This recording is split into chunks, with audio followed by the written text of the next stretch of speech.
महाराज दशरथ जी आए और अपने मंत्री सुमंत जी से कह रहे हैं कि नगर में घोषणा कर दिया जाए कि कल राम को राजा बना दिया जाएगा।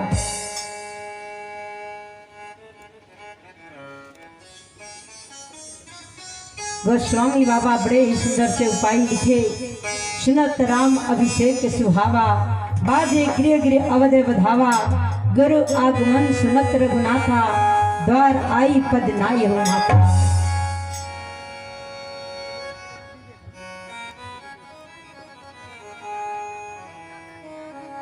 जब उस नगर के लोगों को पता चला कि राम जी राजा बनेंगे तो सभी लोग बड़े आनंद में मग्न हो गए।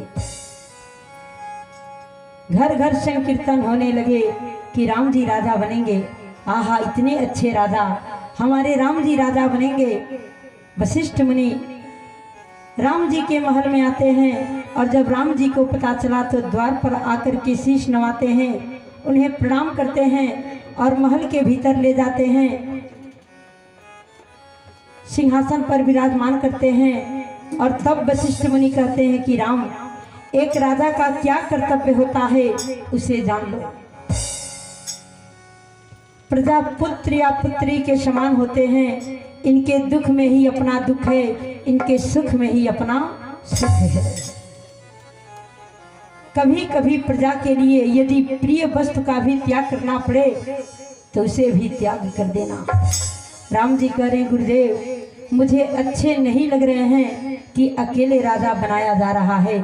हम चारों भाई एक साथ जन्मे, एक साथ खेले, एक साथ बड़े हुए, एक साथ पढ़े, एक साथ विवाह हुआ, पर राजा मुझे अकेले क्यों बनाया जा रहा है?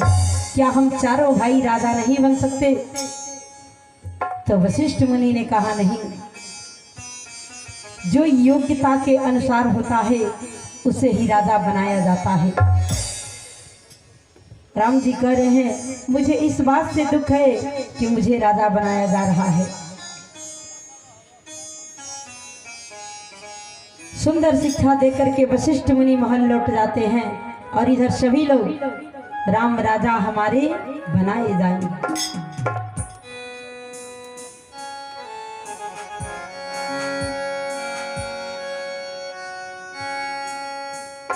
आइए सभी लोग तालियों के सेवा के साथ राम जी राजा बनने जा रहे हैं। राम राजा हमारे बनाए जाएंगे, राम राजा हमारे बनाए जाएंगे, राम राजा हमारे बनाए जाएंगे, राम राजा हमारे बनाए जाएंगे, सिय संग रघुवीर बिठाए जाएंगे,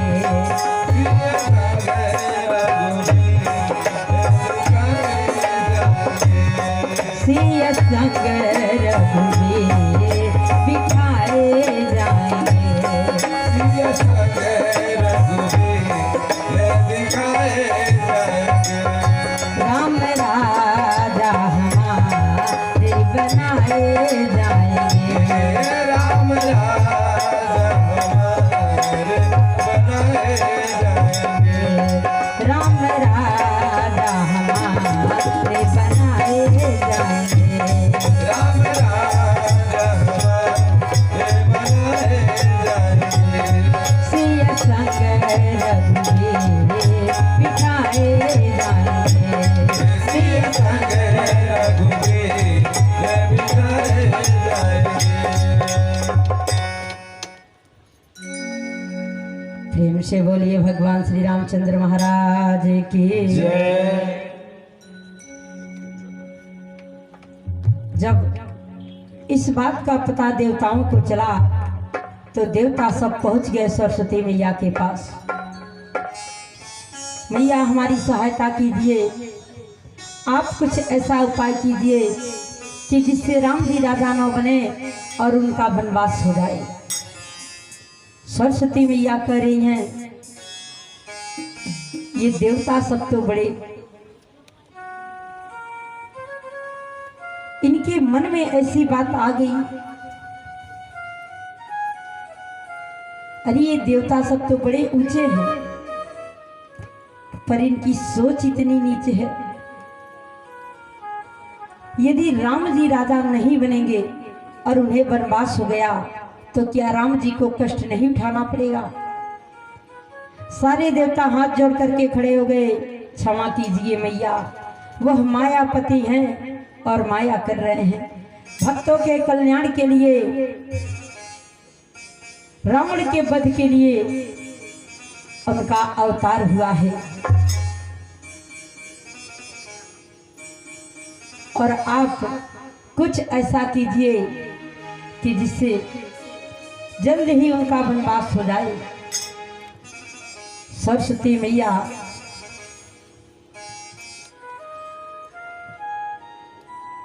कैकेयी जी की एक दासी थी जिनका नाम मंथरा था, और मंथरा के ही बुद्धि को फेर दिया। यह मंथरा कौन थी? मंथरा राजा बलि जो थे उन्हीं की बहन थी, विद्युत माला और रत्नमाला। जब श्री हरि जी वामन भगवान बन करके राजा बलि के यहाँ गए और 2 पग में ही पूरा ब्रह्मांड नाप लिया, 3 पग में राजा बलि ने अपने को नपवा लिया।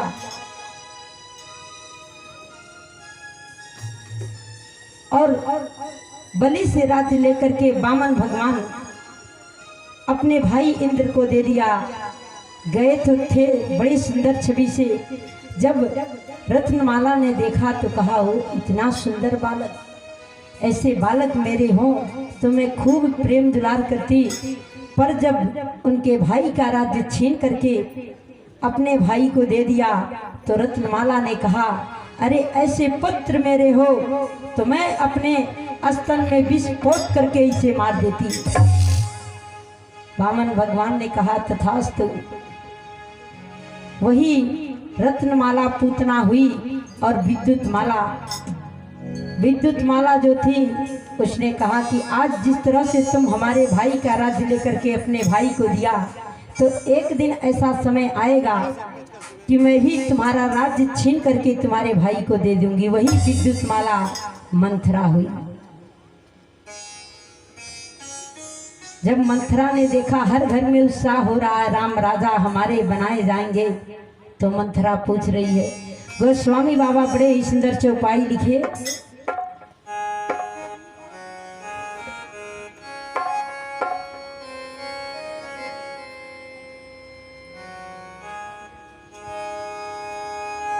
किस तरह से गोस्वामी बाबा बड़ी सुंदर चौपाई लिखे। पूछे सिलोगन काहू उछाओ, पूछे सिलोगन काहू उछाओ, राम तिलक भाऊ लाओ। सीताराम सीताराम सीताराम जय सीताराम सीताराम सीताराम सीताराम जय सीताराम। प्राण से अधिक राम प्रिय मोरे, प्राण से अधिक राम प्रिय मोरे, तिलक तिलक चोक कस तोरे। सीताराम सीताराम सीताराम जय सीताराम।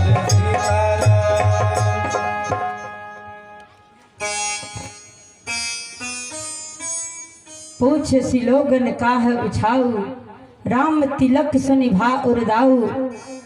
मंथरा लोगों से पूछ रही है कि यह कैसा उत्साह है। अवधपुर के लोगों ने बताया कि कल राम जी राजा बनेंगे।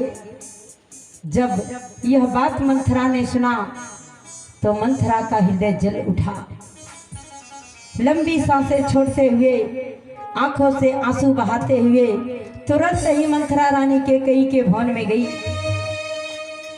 जब कैकेयी मैया ने देखा मंथरा को, मंथरा इतनी लंबी सांसें क्यों छोड़ रही हो? लगता है तुझे लखन ने खिलाया। नहीं महारानी, फिर बात क्या है?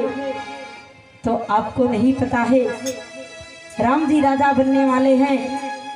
कल ही महाराज दशरथ जी राम जी को राजा बना देंगे, और जब राम जी राजा बन जाएंगे तो आपका पुत्र भरत दास बन जाएगा।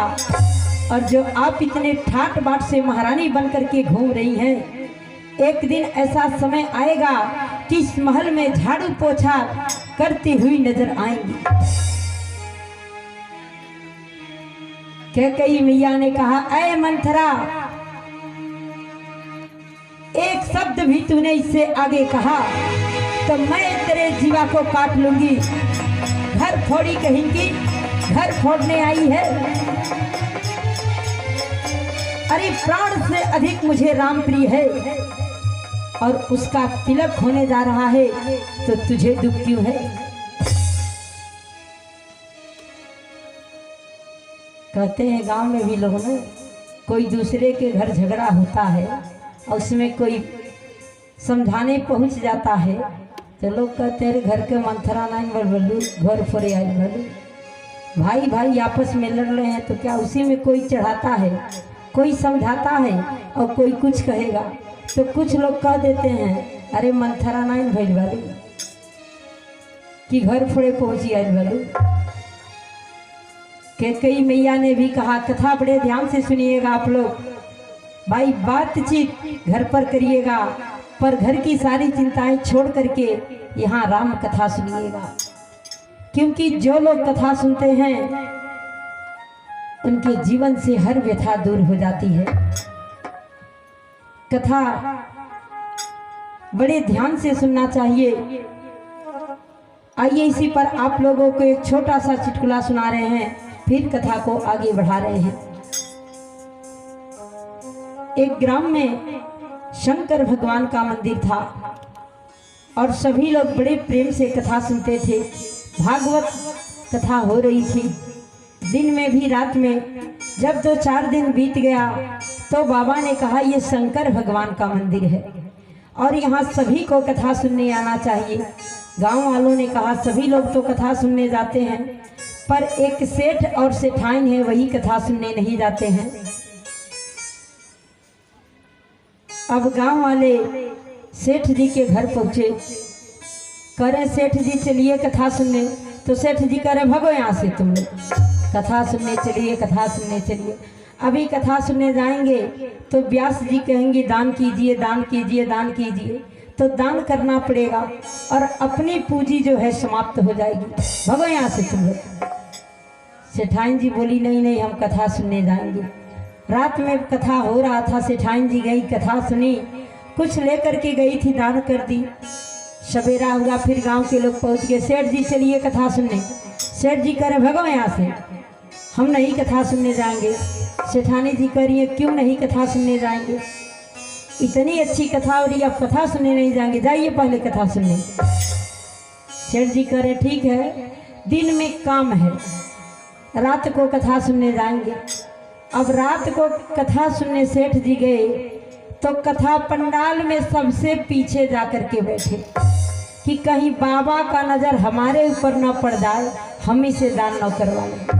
खूब भीड़ लगा था और सबसे पीछे जाकर के बैठ गए। कथा प्रारंभ हो गया।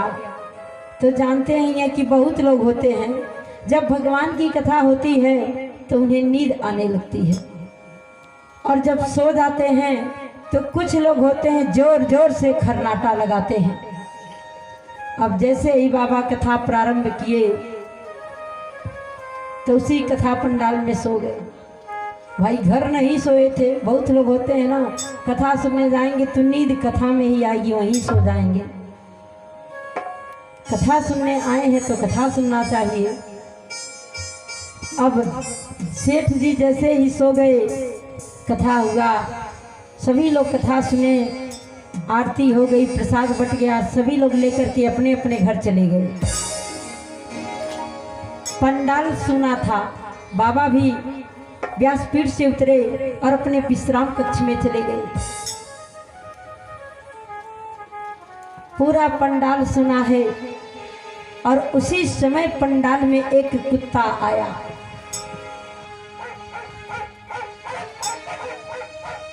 कुत्ता जैसे ही पंडाल में आया तो सेठ जी सो रहे थे, मुख खुला था, जोर जोर से खरनाटा लगा रहे थे।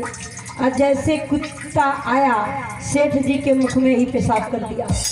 अब सेठ जी जगे, करे री बाप रे बाप, ई कौन प्रसादी है कि इतना कड़वा बा।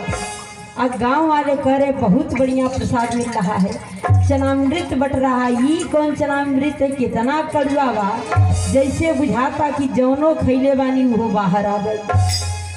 अब सेठ जी घर पहुँचे, गांव वाले फिर पहुँच गए, करे सेठ जी कथा सुनने चलिए। सेठ जी करे भगो यहाँ से, तुम लोग जल्दी भगो पहले हमारे दरवाजे से। अब तो क्या बात है, अरे तुम लोग पागल नहीं ना हो गए हो, कह रहे हो बड़ी बढ़िया कथा होती है और बड़ी बढ़िया प्रसाद बटता है, चनामृत मिलता है, वह मिलल है, ऐसा प्रसादी मिलल बा। रात कथा सुने गई लनी है कि जैसे बुझात रहा कि जौनो खैले बानी वो बाहर आ जाए। अब गांव वाले सोचने लगे कि इनको कौन प्रसाद मिल गया, बड़ी दिक्कत हुआ। गांव वालों ने कहा नहीं सेठ जी हमारे साथ चलिए। अब उस दिन सेठ जी को अपने साथ लेकर के आए और सबसे आगे बिठाए। बाबा कथा कहना प्रारंभ कर दिए। जब सेठ जी को नींद आता तो बाबा कुछ न कुछ कह देते थे, सेठ जी जाग जाते थे।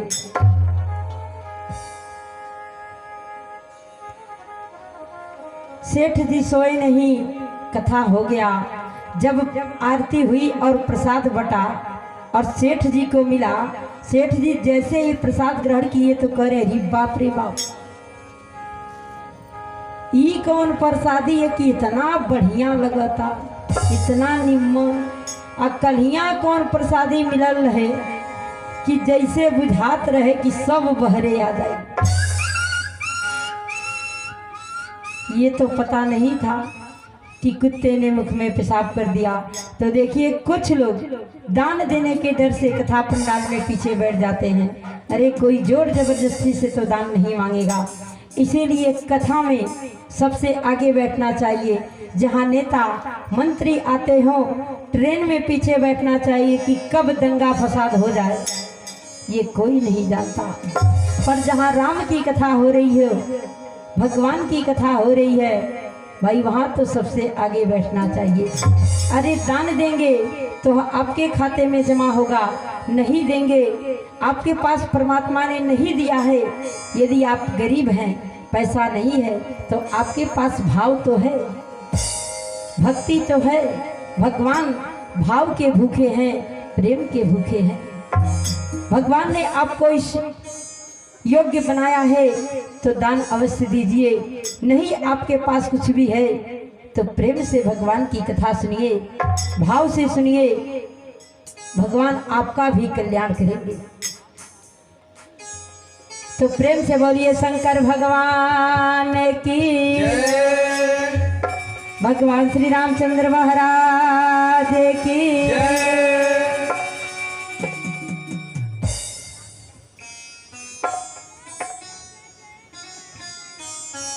कैसे लीला कर रही हैं मंथरा, तुझे दुख क्यों है? कौन नृप हो हमें कहानी, चेर छाड़ी नहीं हो बुरानी। सादर पुन पुन पूछो तो ओही, शबरी गान मिर्गी जन्मो। मंथरा कह रही है कोई भी राजा बने, भरत भैया राजा बने, चाहे राम जी राजा बने, मैं दासी छोड़ करके महारानी थोड़ी न बनूं।